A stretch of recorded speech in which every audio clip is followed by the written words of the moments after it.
Opérateurs de véhicules autonomes, techniciens de véhicules électriques et spécialistes du transport durable font partie des carrières émergentes à mesure que s'accélère la transition des véhicules thermiques vers les véhicules électriques.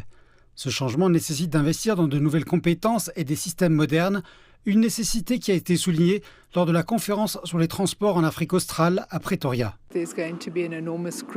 Il va y avoir une croissance énorme des nouvelles industries, des industries vertes, des nouvelles formes de technologies numériques qui vont gérer notre système routier et notre système ferroviaire.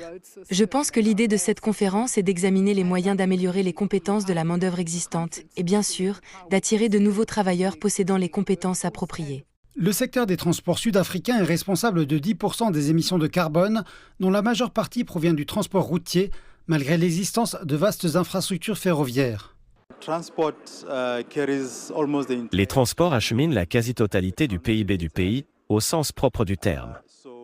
Donc, plus le secteur est efficace, plus nous pouvons ouvrir l'économie à la croissance, plus nous pouvons réduire le coût des affaires, plus nous pouvons réduire le coût de la main-d'œuvre et encourager la création d'emplois. Le secteur emploie près de 100 000 personnes, mais la main-d'œuvre est vieillissante et une pénurie d'artisans a bloqué les programmes de nouvelles énergies dans de nombreuses villes.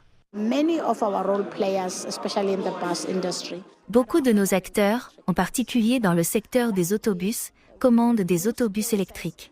C'est un nouvel ensemble de compétences qui doit être fourni à ceux qui vont conduire ces bus. L'Afrique du Sud se tourne vers des partenaires tels que la Chine pour renforcer l'expertise, en particulier parmi les femmes et les jeunes.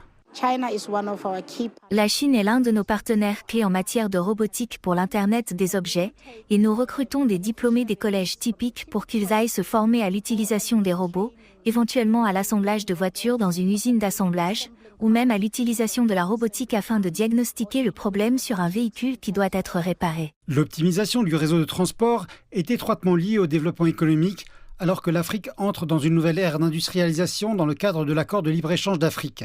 Cela impliquera une révision importante des systèmes actuels pour que la région puisse suivre le rythme des développements mondiaux et atteindre les objectifs en matière de changement climatique.